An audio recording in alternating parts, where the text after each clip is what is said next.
برادران ملت اسلامیہ، جیسا کہ آپ جانتے ہیں کہ آج کی یہ تقریب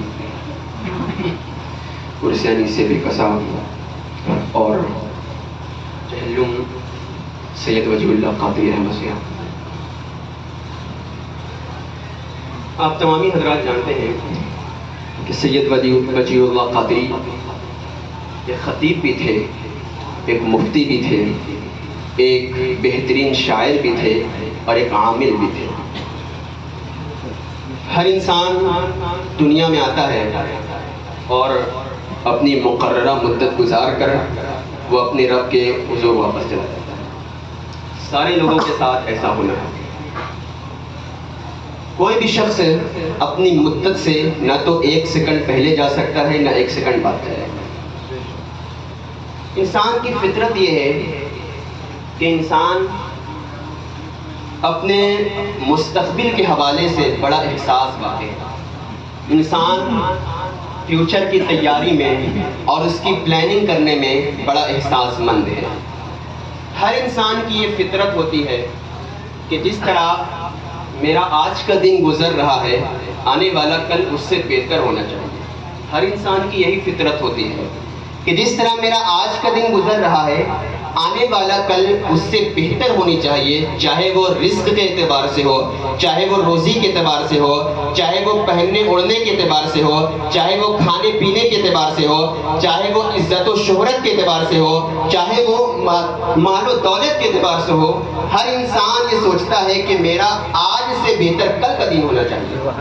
ہر انسان یہ سوچتا ہے، اور یہ انسان اسی کو کہا بھی جاتا ہے جو کل کی تیاری کرے، ورنہ یہ تو جانوروں کی عادت ہوتی ہے کہ وہ آج کا بھی نہیں سوچتے۔ تو انسان کل کی تیاری میں بڑا احساس واقع ہوتا ہے۔ لیکن ایک بات رک کر یہ بھی میں عرض کرنا چاہوں گا، انسان اس کل کی تیاری کرتا ہے کہ جس کل کا آنا کوئی یقین نہیں ہے، جس کل کا آنا کوئی گارنٹی نہیں ہے، کوئی بھروسہ نہیں ہے کہ وہ انسان کل کا سورج دیکھے گا یا نہ دیکھے گا، کل اس کے لیے صبح ہوگی یا نہ ہوگی۔ لیکن اس کے باوجود انسان اس کل کی تیاری کرتا ہے کہ جس کل کا آنا کوئی یقین نہیں ہے، جس کل کا آنا کوئی گارنٹی نہیں ہے، لیکن ایک اور بھی کل ہے کہ جس کا آنا یقینی ہے، جس کے آنے کی گارنٹی قرآن دیتا ہے۔ وہ کل کون سا ہے؟ تو میں نے جو ابتدا میں آیت پیش کی تھی، قرآن کہتا ہے یا ایھا الذین آمنوا اتقوا اللہ ولتنظر نفس ما قدمت لغد، اے ایمان والو اللہ سے ڈرو اور کل کے لیے تم کیا روانہ کر رہے ہو، کل کے لیے تم کیا بھیج رہے ہو، سلسلے میں اللہ سے ڈرتے رہو۔ عربی میں قدیم کو آنے والا کل کہا جاتا ہے، جو مستقبل کا فیوچر کا کل ہے۔ لیکن مفسرین بیان کرتے ہیں کہ یہاں غدین سے مراد آنے والا کل نہیں ہے، یہاں غدین سے مراد مستقبل کا کل نہیں ہے، یہاں غدین سے مراد فیوچر کا کل نہیں ہے، بلکہ یہاں غدین سے مراد میدان محشر کا دن ہے، یہاں غدین سے مراد قیامت کا دن ہے، یہاں غدین سے مراد حساب و کتاب کا دن ہے۔ تو اب سوال یہ پیدا ہوتا ہے، آخر غدین کہہ کر کے، کل کہہ کر کے اللہ تبارک و تعالی نے قیامت کا دن کیوں مراد دیا؟ کل کہہ کر کے میدان محشر کا دن کیوں مراد دیا؟ کل کہہ کر کے حساب و کتاب کا دن کیوں مراد دیا؟ تو مفسرین بیان کرتے ہیں کہ کل کا آنا جتنا یقینی ہے، کل کا آنا جتنا گارنٹی ہے، اس سے زیادہ اس بات کا یقینی ہے کہ قیامت آئے گی، حساب و کتاب ہوگا، نامہ اعمال پیش کیے جائیں گے۔ اب قرآن کہتا ہے یا ایھا الذین آمنوا اتقوا اللہ ولتنظر نفس ما قدمت لغد، اے ایمان والو ڈرو اللہ سے، کل کے لیے تم کیا روانہ کر رہے ہو، کل کے لیے تم کیا بھیج رہے ہو۔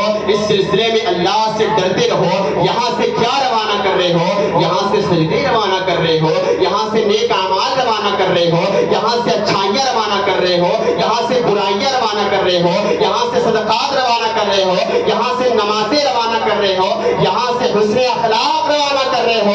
کون سا اخلاق تم یہاں سے روانہ کر رہے ہو؟ یہاں رک کر میں چند باتیں عرض کرنا چاہوں گا۔ آج ہمارے اخلاق کا کیا حال ہے؟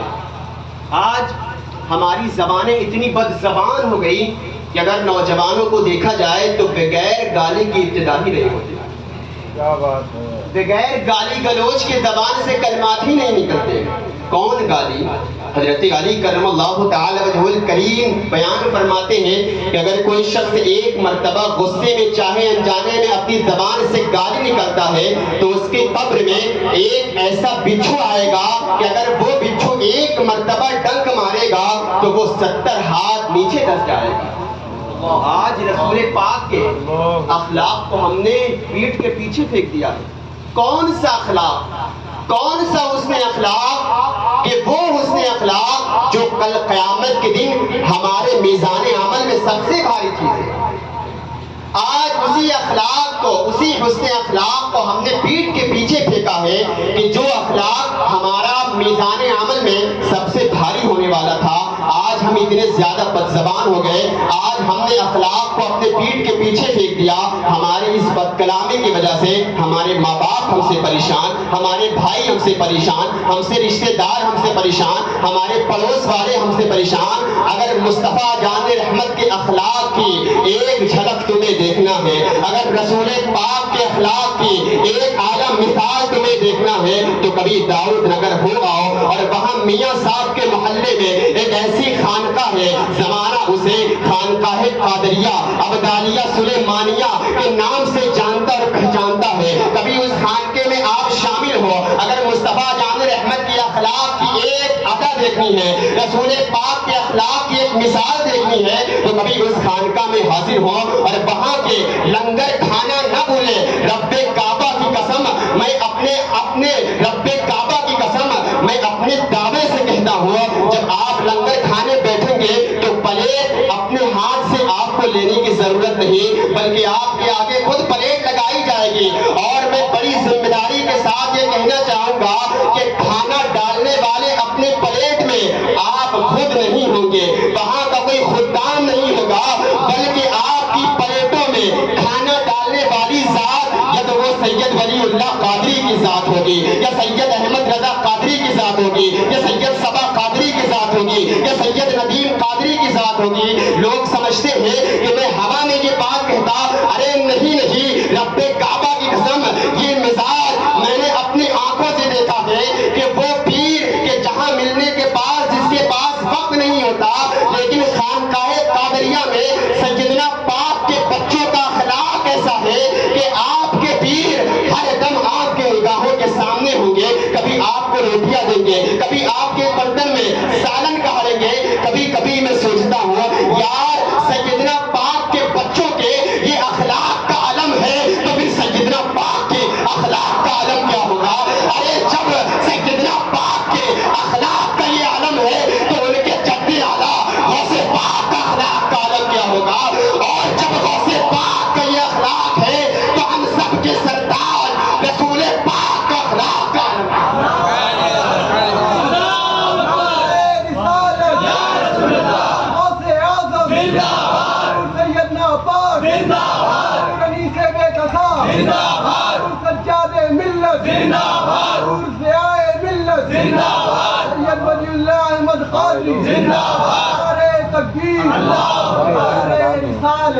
اس بات کو آپ جھوٹ نہ سمجھنا، اگر آپ گئے ہوں گے تو آپ نے دیکھا ہوگا، اور جو نہیں گئے ہیں وہ جا کر ضرور دیکھیں کہ یہ کیسے اعلیٰ اخلاق کے مالک ہے۔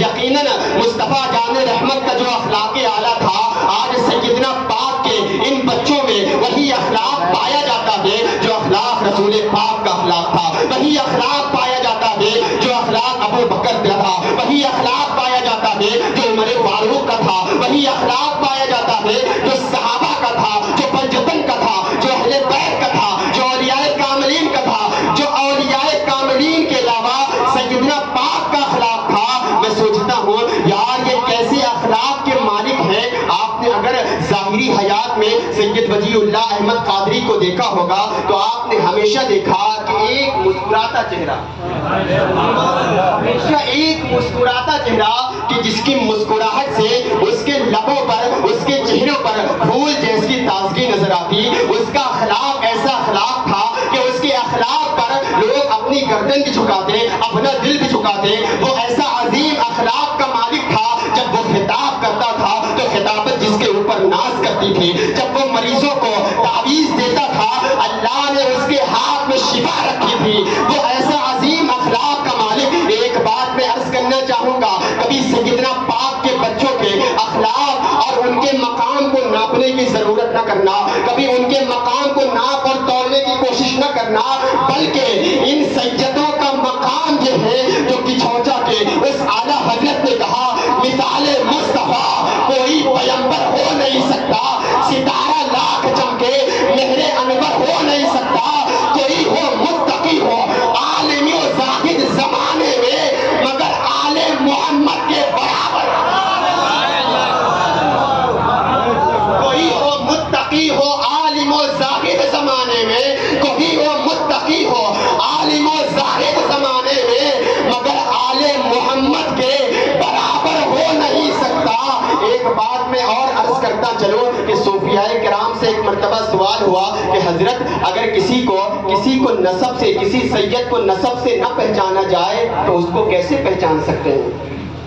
میں بڑی ذمہ داری کے ساتھ عرض کرنا چاہوں گا کہ سیدنا پاک کے بچوں کی سیادت کا نسب اور اس کی ایسی ثابت ہے کہ اس پر کوئی شک بھی نہیں کر سکتا. ان بچوں کے نسب ایسا مسلم الثبوت ہے کہ کوئی اس پر شک نہیں کرتا. صوفیہ اس سے ایک مرتبہ سوال ہوا کہ اگر سیدوں کو نسب سے نہ پہچانا جائے تو پھر کیسے پہچانا جائے؟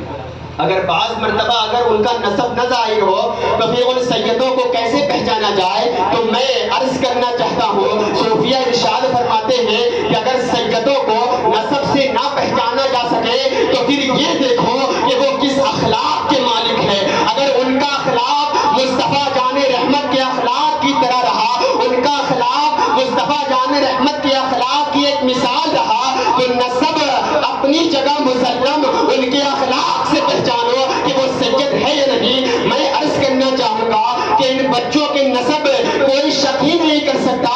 اگر ان کا نسب ایک جگہ رکھ دیا جائے تو ان کا اخلاق ایسا ہے کہ ہر کوئی اہل پر یہ مجبور ہو جائے گا کہ یہ واقعی ایسے سید ہے. تو پھر میں کیوں نہ کہوں زمانے میں جو بٹتی ہے وہ دولت سیدوں کی ہے. کوئی بھی دور ہو اس میں امامت سیدوں کی ہے. کریمی ان کا شیبہ ہے, کریم النفس ہے سارے, دعا دشمن کو بھی دینا یہ عادت سیدوں کی ہے. دعا دشمن کو بھی دینا یہ عادت سیدوں کی ہے. اور کوئی بھٹکا نہیں سکتا ہمیں راہ ہدایت سے, ملی ہر موڑ پر ہم کو ہدایت سیدوں. کوئی بھٹکا نہیں سکتا ہمیں راہ ہدایت سے, ملی ہر موڑ پر ہم کو ہدایت سے. اور شہادت سے کیا جائے گا میری موت کو تعمیر, زمانے سے میرے دل میں محبت سے. خیر میں جو بات عرض کر رہا تھا بہت لمبی نہ, چند باتیں میں پیش کر کے اپنی گفتگو تمام کر دینا چاہوں گا کہ اخلاق کی بات چل رہی تھی. آج نوجوانوں کا اخلاق آپ دیکھیں کہ ہم اتنی بد زبان ہو گئے کہ بغیر گالی گلوچ کے آج ہماری زبان سے کلمات نہیں نکلتے.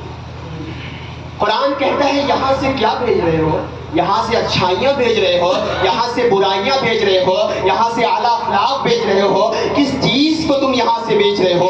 چند باتیں میں بڑی تیزی کے ساتھ آپ کی سماعتوں کے حوالے گوش گزار کرنا چاہوں گا کہ صحابہ کرام رضوان اللہ تعالی علیہم اجمعین میں خوف الہی سے لرزنے کا کیا انداز تھا. ایک مرتبہ حضرت سیدنا ابو بکر صدیق رضی اللہ تعالی راستے سے گزر رہے تھے, آپ کے ساتھ چند ساتھی بھی تھے. فجر کی نماز کے بعد حضرت ابو بکر صدیق راستے سے گزر رہے تھے کہ اچانک ایک کھجور کا درخت ملا.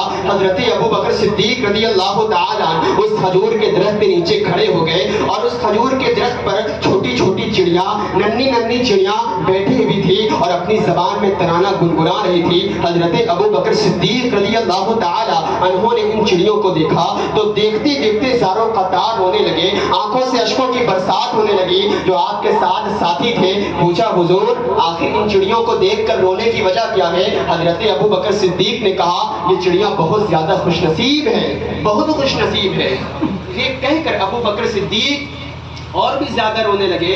ساتھی نے پوچھا حضور آخر ان چڑیوں کو خوش نصیب بتا کر رونے کی وجہ کیا ہے؟ حضرت سیدنا ابو بکر صدیق رضی اللہ تعالی عنہ نے ارشاد فرمایا کہ میں ان کو دیکھ کر اس وجہ سے روتا ہوں کہ کل قیامت کے دن ان چڑیوں کو مٹی بنا دیا جائے گا، ان سے کوئی حساب و کتاب نہ لیا جائے گا، ان کو مٹی بنا کر راکھ کر دیا جائے گا اور ابو بکر سے اس کی زندگی کے بارے میں پوچھا جائے گا، ابو بکر سے اس کی زندگی کے بارے میں سوال کیا جائے گا۔ افسوس ابو بکر کیا جواب دے گا؟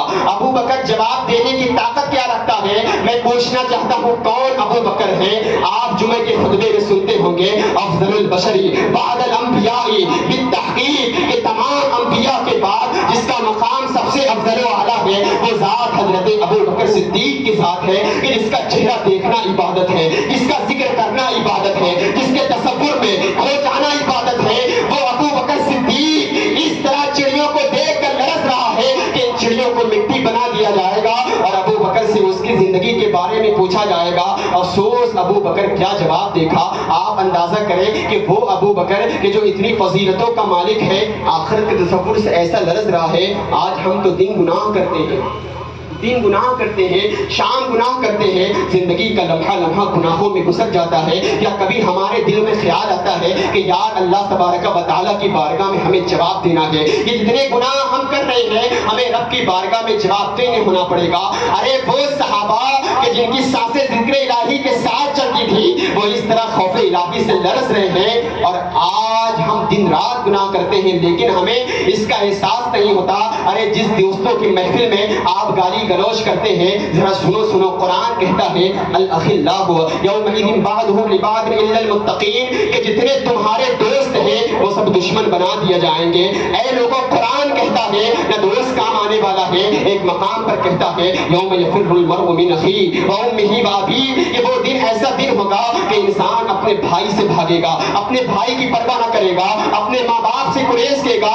لوگوں وہ دن ایسا دن ہوگا نہ جہاں ماں باپ کام آنے والے ہیں، نہ دوست کام آنے والے ہیں، نہ رشتہ دار کام آنے والا ہے۔ اگر کچھ کام آنے والا ہے تو وہ اپنا عمل ہے، لیکن آج ہم سوچتے ہیں یار ہم تو جنتی ہیں، ہم جو چاہیں کریں ہم جنت میں جائیں گے، حالانکہ گناہوں کا انبار ہمارے سر ہے، پھر بھی آج ہم اتنے زیادہ مطمئن ہیں کہ ہم جو چاہیں کریں ہم جنت میں جائیں گے۔ اگر کسی سے کہہ دیا جائے نمازیں فرض ہیں چلے نمازیں پڑھے، تم سے کیا مطلب، تم جاؤ نمازیں پڑھے، ہمیں فرصت نہیں ہے، ہمارے پاس وقت نہیں ہے۔ آج ہمارے اندر اتنا تکبر پیدا ہو گیا کہ ہم اپنے رب کی ناراضگی میں اپنی زندگی گزار رہے ہیں۔ کون یاد رکھے گا ہمیں اس دور خود غرضی میں؟ حالات ایسے ہیں کہ لوگوں کو خدا یاد نہیں، ہم کون ہیں کیا ہے با خدا یاد نہیں، اپنے اسلاف کی کوئی بھی ادا یاد نہیں ہے، اگر یاد تو کافر کے ترانے ہی بس ہے، اگر نہیں یاد تو مسجد کی صدا یاد نہیں۔ بنت حوا کو نچاتے ہیں سر عام محفل میں، کتنے سنگ دل ہے کہ رسم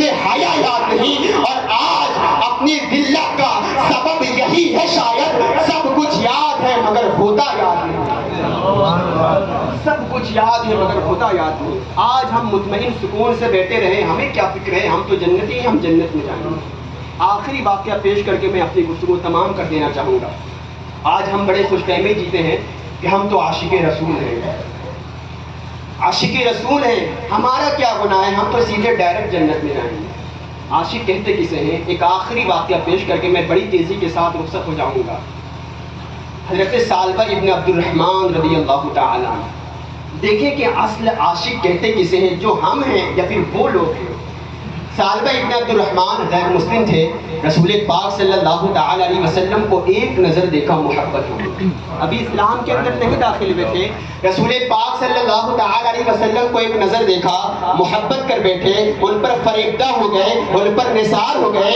امام کہتے ہیں حسن یوسف پہ کٹی مصر میں انگشت زنا، سر کٹاتے ہیں نام پر تیرے مردان عرب، رسول پاک تو ایسے ہی تھے جو بھی دیکھتا آپ پر قربان ہو جاتا۔ حضرت ثعلبہ ابن عبد الرحمن ایک نظر دیکھی، محبت ہو گئی، رسول پاک کی بارگاہ میں آئے، آپ کے دست مبارک پر اسلام لائے اور کلمہ پڑھ کر مسلمان ہو گئے۔ عرض کرتے ہیں ثعلبہ ابن عبد الرحمن یا رسول اللہ ابھی میں نیا نیا مسلمان ہوا ہوں، مجھے مسلمان کے احکام کا ایک الف تک نہیں پتا. اے اللہ کے رسول مجھے اپنی بارگاہ میں رکھ لیں, میں آپ کی بارگاہ میں رہوں گا تو دین کے مسائل سیکھوں گا, روزمرہ کے جو اسلام کا قانون ہے اس کو سیکھتا رہوں گا. یا رسول اللہ میری اس عرضی کو اپنی بارگاہ میں قبول فرما لیں اور اپنی بارگاہ میں مجھے رکھ لیں, میں آپ کے ساتھ رہوں گا تو دین اسلام کے احکام سیکھوں گا. میرے مصطفیٰ جان رحمت کب کسی کو نہ کہتے, کوئی بھی آپ کے در سے کبھی واپس نہیں آتا. امام کہتے ہیں واہ کیا جود و کرم ہے شہ فتحہ تیرا, نہیں سنتا ہی نہیں مانگنے والا تیرا.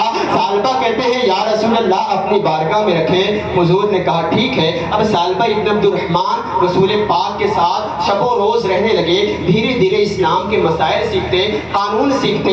ابھی اسلام کے مسائل سے پوری طور پر آگاہ نہیں ہوئے تھے کہ ایک دن اللہ کے رسول نے انہیں ایک کام دیا کہ سالبہ جا فلاں شخص کو بلا کر لا. آپ عاشق دیکھے کہتے کسے ہیں, جا فلاں شخص کو بلا کر لا. سالبہ ابن عبد الرحمن رضی اللہ تعالیٰ اس شخص کو بلانے کے لیے جاتے ہیں. ابھی اسلام کے قانون کو پورے طور پر آگاہ نہیں ہوئے تھے, ابھی پوری طرح سے اسلام کے قانون کو نہیں سیکھا تھا. سالبہ ابن عبد الرحمن فلاں شخص کو بلانے کے لیے جاتے ہیں. جب اس شخص کے دروازے پر پہنچتے ہیں تو دروازہ کھٹکھٹانے کے بجائے, دروازے پر دستک دینے کے بجائے زور سے دروازہ دھکا دیتے ہیں اور وہ دروازہ جھٹ سے کھلا اور دروازے کے پیچھے ایک برہنہ عورت غسل کر رہی تھی. سالبہ ابن عبد الرحمن کی ایک نظر پڑی, فوراً نظر ہٹا دی, فوراً نظر ہٹا دی سالبہ ابن عبد الرحمن اور زاروں قطار ہونے لگے.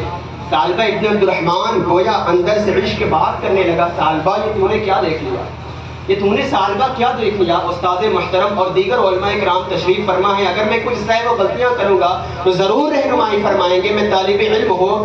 علماء فرماتے ہیں کہ اگر کسی غیر شرعی چیز پر غلطی سے ایک نظر پڑے, فوراً نظر ہٹا لی جائے تو کوئی گناہ نہیں ہوتا.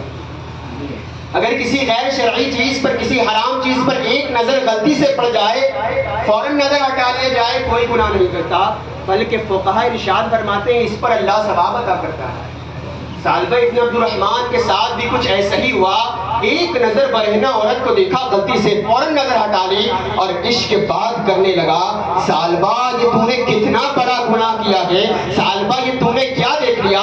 اگر اس گناہ کی خبر میرے رسول محمد عربی کو ہو گئی تو ان کا دل ٹوٹ جائے گا.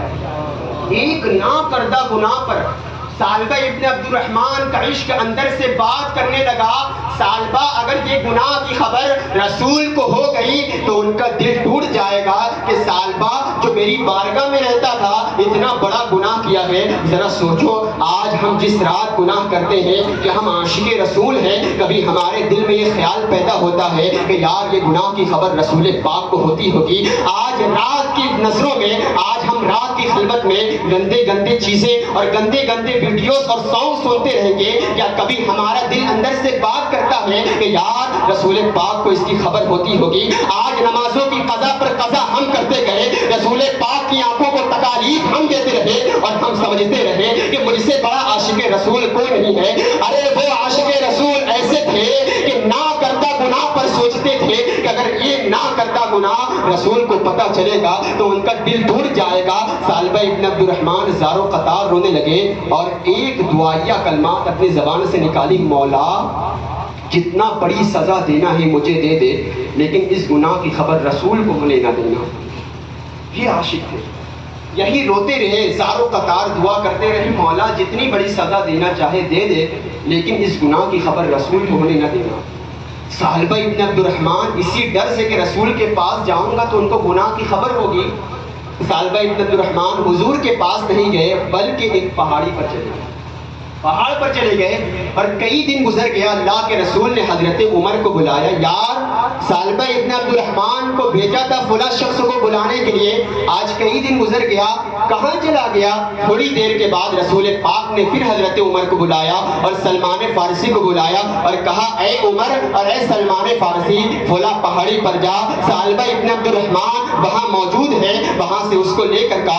امام کہتے ہیں اور کوئی غیب کیا تم سے نہا ہو بھلا, جب نہ خدا ہی چھپا تم پہ کروڑوں درود, جا جا پہاڑی پر. سالبہ ابن عبد الرحمن الرحمن کو لے کر حضرت عمر اور سلمان فارسی رضی اللہ تعالی عنہما پہاڑی پر جاتے ہیں۔ ایک چرواہا میلا پوچھا تو نے ہمارے سالبہ کو دیکھا ہے؟ چرواہے نے کہا نہیں ہم نے کسی سالبہ کو نہیں دیکھا، لیکن ہاں ایک نوجوان ہے جو رات کی تاریکی میں نیچے آتا ہے، رات کے اندھیرے میں نیچے آتا ہے اور اس کے لبوں پر ایک ہی ترانہ ہے، مولا جتنی بڑی سزا دینا چاہے دے دے لیکن میرے اس گناہ کی خبر رسول کو ہونے نہ دینا ورنہ ان کا دل ٹوٹ جائے گا، اس گناہ کی خبر حضور کو نہ ہونے دینا، ان کا دل ٹوٹ جائے گا، جتنی بڑی سزا دینا چاہے دے دے۔ حضرت عمر نے کہا یقیناً وہی سالبہ ابن عبد الرحمن ہوگا۔ تھوڑی دیر کے بعد رات کے اندھیرے میں سالبہ ابن عبد الرحمن نیچے آئے، لبوں پر وہی ترانہ ہے، مولا جتنی بڑی سزا دینا ہے چاہے دے دے لیکن گناہ کی خبر رسول کو ہونے نہ دینا ورنہ ان کا دل ٹوٹ جائے گا۔ حضرت عمر نے سینے سے لگایا سالبہ چل تجھے اللہ کے رسول نے بلایا ہے کہاں چلا گیا تھا؟ سالبہ چل تجھے اللہ کے رسول نے بلایا ہے کہاں چلا گیا تھا؟ سالبہ نے کہا عمر کیا میرے اس گناہ کی خبر حضور کو ہو گئی ہوگی، ان کا دل ٹوٹ گیا ہوگا؟ حضرت عمر نے کہا نہیں چل تجھے اللہ کے رسول نے بلایا ہے، کسی گناہ کی خبر نہیں ہوئی ہے۔ سالبہ ابن عبد الرحمن آنا نہیں چاہتے تھے لیکن سالبہ نے کہا حضور نے بلایا ہے میں کیسے انکار کر سکتا ہوں؟ اے عمر ایسی طرح سے لے کر چل کہ جب حضور نماز فجر پڑھا رہے ہو، امامت کر رہے ہو، میں رسول کی بارگاہ میں حاضری دے کر واپس آ جاؤں گا۔ کہا ٹھیک ہے۔ اللہ کے رسول صلی اللہ تعالی علیہ وسلم فجر کی نماز پڑھا رہے تھے، سالبہ ابن عبد الرحمن، حضرت عمر اور سلمان فارسی آئے، کان میں رسول پاک کی تلاوت کی آواز سالبہ کے کان میں گئی، سالبہ بے ہوش ہو کر زمین پر گر پڑے، اس ڈر سے زمین پر گر پڑے، نماز سے فارغ ہوئے جگایا گیا، سالبہ کیا ہوا؟ روتے روتے حضور میرے گناہ کی خبر آپ کو ہو گئی ہوگی۔ اللہ کے رسول نے ارشاد فرمایا اے سالبہ کیا میں تجھے ایک ایسی آیت نہ بتا دوں کہ اس آیت کو پڑھنے والا اللہ سبحانہ و تعالیٰ اس کی گناہوں کو معاف فرما دیتا ہے؟ اور وہ آیت کون سی ہے؟ ربنا آتنا فی الدنیا حسنہ وفی الآخرۃ حسنہ۔ اے سالبہ اس آیت کے مبارکہ کو پڑھ لے، اللہ تیرے گناہوں کو معاف فرما دے گا۔ سالبہ نے کہا یا رسول اللہ میرا گناہ بہت بڑا ہے۔ اور کون سا گناہ؟ جو ایک نہ کرتا گناہ تھا۔ حضور میرا گناہ بہت بڑا ہے، مجھے معاف فرما دے۔ سالبہ ابن عبد الرحمن کو گھر پہنچایا گیا، کئی دن گزر گئے، سالبہ مسجد نہیں آ رہے تھے کہ اس ڈر سے کہ حضور کا دل ٹوٹا ہوگا، مجھ سے بات نہیں کریں گے، کئی دن گزر گیا۔ اللہ کے رسول نے کہا چند صحابہ سے چلو ہم سالبہ ابن عبد الرحمن کے گھر چلتے ہیں، اس کی عیادت کر دیں۔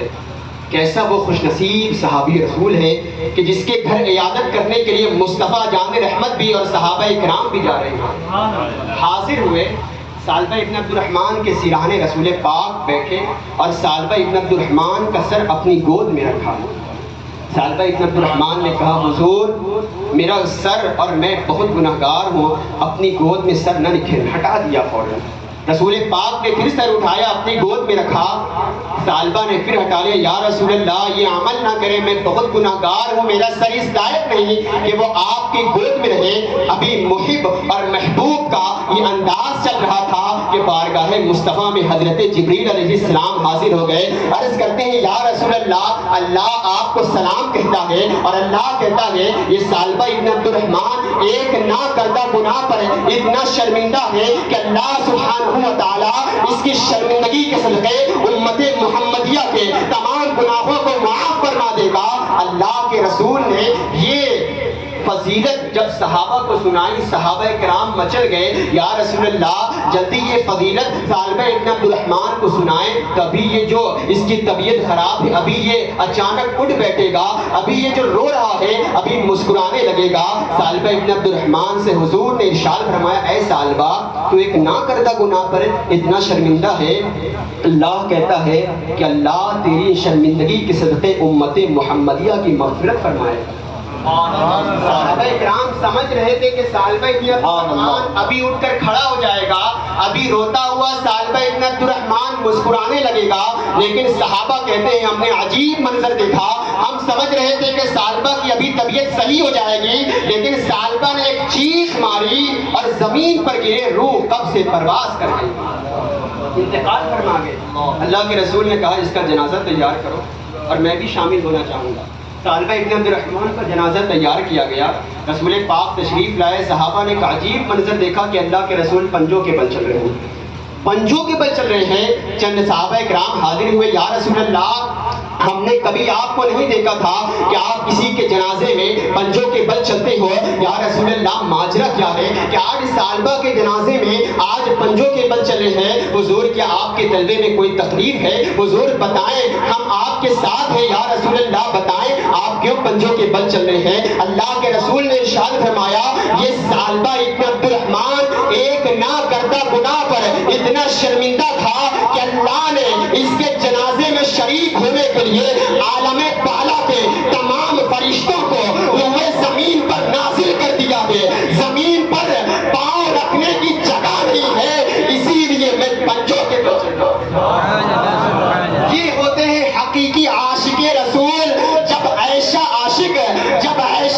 عاشق رسول دنیا سے رخصت ہوتا ہے تو آسمان کے فرشتے بھی روئے زمین پر حاضر ہوتے ہیں اور وہ اپنے قبر انور میں گویا وہ رقص کرتے ہوئے کہتے ہیں یا رسول اللہ یہ ناز یہ انداز ہمارے نہیں ہوتے، جھولی میں اگر ٹکڑے تمہارے نہیں ہوتے، ملتی نہ اگر بھیڑ حضور آپ کے در سے اس ڈاک سے منگتوں کے گزارے نہیں ہوتے، اور بے دام ہی بک جاؤ بازار نبی میں اس شان کے سودے میں خسارے نہیں ہوتے، اس شان کے سودے میں خسارے نہیں ہوتے.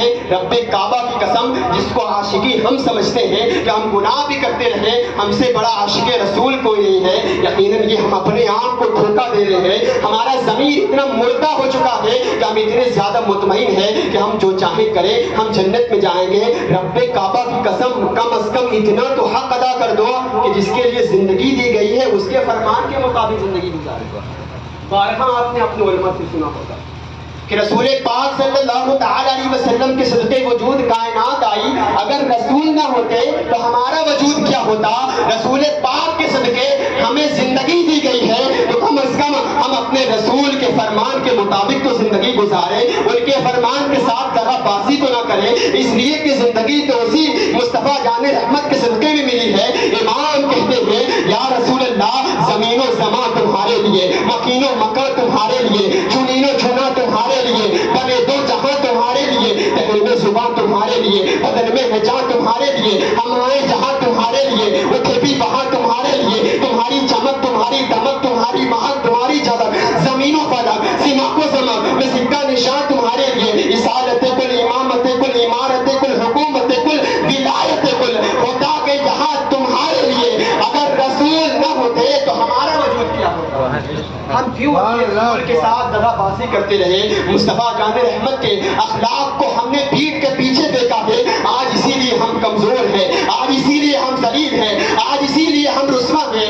یقیناً اگر رسول نہ ہوتے تو یہ چاند سورج نہ ہوتا، اگر رسول نہ ہوتے یہ زمین و آسمان نہ ہوتے، اگر رسول نہ ہوتے تو یہ چرند و پرند نہ ہوتے، اگر رسول نہ ہوتے یہ جمادات و نباتات نہ ہوتے.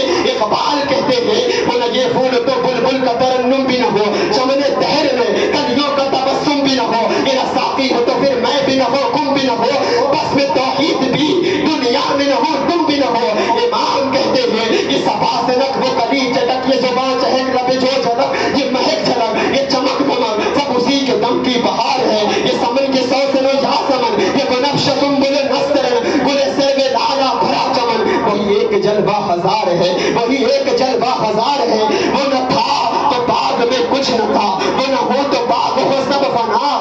بادب جھکا لو سرے ملا کہ میں نام لوں گلو پاک کا، گلے در محمد مصطفیٰ. چمن ان کا پاک دیار ہے، چمن ان کا پاک دیار ہے. آخری بات میں پیش کرنا چاہوں گا، آج ہم اتنے گناہگار شب و روز اٹھتے بیٹھتے چلتے پھرتے سوتے جاگتے ہنستے کھیلتے آج ہمارے اوپر گناہ ہو رہا ہے. تو ضرورت اس بات کی ہے کہ یہ وہ بارگاہ میں آ جائے ہیں کہ ہم اس بارگاہ سے لوٹے تو اپنی دل کی سچی توبہ کر کے لوٹے، اس بارگاہ سے لوٹے تو انیس بے کسا کا فیضان سے مالا مال ہو کر لوٹے. اس لیے کہ جلسہ اور محفل کا مقصد ہی یہی ہوتا ہے کہ ہم آئے اور اپنے قلوب کو بدل کر جائیں، اپنے مردہ ضمیر کو زندہ کر کے جائیں. آخری واقعہ پیش کرتا ہوں. ایک مرتبہ حضرت سیدنا پاک حضرت سید محمد قادری امجری بغدادی جو ان کے جد اعلیٰ سیدنا پاک ہے، ایک مرتبہ راستے سے گزر رہے تھے کہ قبر کو دیکھا. قبر کو دیکھا، ایک قبر کو دیکھ کر مسکرانے لگے، ایک قبر کو دیکھ کر مسکرانے لگے اور ایک قبر کو دیکھ کر رونے لگے۔ کسی نے پوچھا حضور آخر کیا بات ہے کہ ایک قبر کو دیکھ کر آپ رو رہے ہیں، ایک قبر کو دیکھ کر مسکرا رہے ہیں؟ ارشاد فرمایا جس قبر کو دیکھ کر میں مسکرا رہا ہوں یہ قبر والا یعنی قبر کے اندر جو دفن ہے یہ چین و سکون میں ہے اور اللہ اور اس کے رسول کے فرمان کے مطابق زندگی گزار کر آیا ہے، اسی لیے میں اس کی زندگی اور اس کا چین و سکون دیکھ کر میں مسکرا رہا ہوں اور مجھے بھی اطمینان ہے۔ اور جس قبر کو دیکھ کر میں رو رہا ہوں، جس قبر کو دیکھ کر مجھے رونا آیا ہے، اس کی وجہ یہ ہے کہ آج یہ قبر میں پریشان حال ہے، یہ اپنی زندگی اللہ اور اس کے رسول کی نافرمانی میں زندگی گزار کر آیا ہے۔ تو ضرورت اس بات کی ہر انسان کو اپنا عمل کا حساب دینا ہے۔ ہم جائیں دنیا سے تو کچھ لے کر جائیں، ہم جائیں دنیا سے تو کچھ اعمال کا ذخیرہ اور محمد عربی صلی اللہ تعالی علیہ وسلم کی سچی محبت لے کر جائے، کیونکہ اقبال کہتے ہیں کہ محمد سے وفا تو نے تو ہم تیرے ہیں، یہ جہاں چیز ہے کیا لوح و قلم تیرے ہیں، اور آج لے ان کی پناہ، آج مدد مانگ ان سے، پھر نہ مانیں گے قیامت میں، اگر مان گیا اور انہیں جانا انہیں مانا، نہ رکھا غیر سے کام، للہ الحمد میں دنیا سے مسلمان گیا۔ اللہ سبحانہ و تعالیٰ سے دعا ہے کہ مولا تعالیٰ جو کچھ قصدن صحبن غلطیاں ہوئی ہو مولا معاف فرمائیں۔ استغفر اللہ ربی من کل ذنب واتوب الیہ، وآخر دعوانا ان الحمد للہ رب العالمین۔ السلام علیکم۔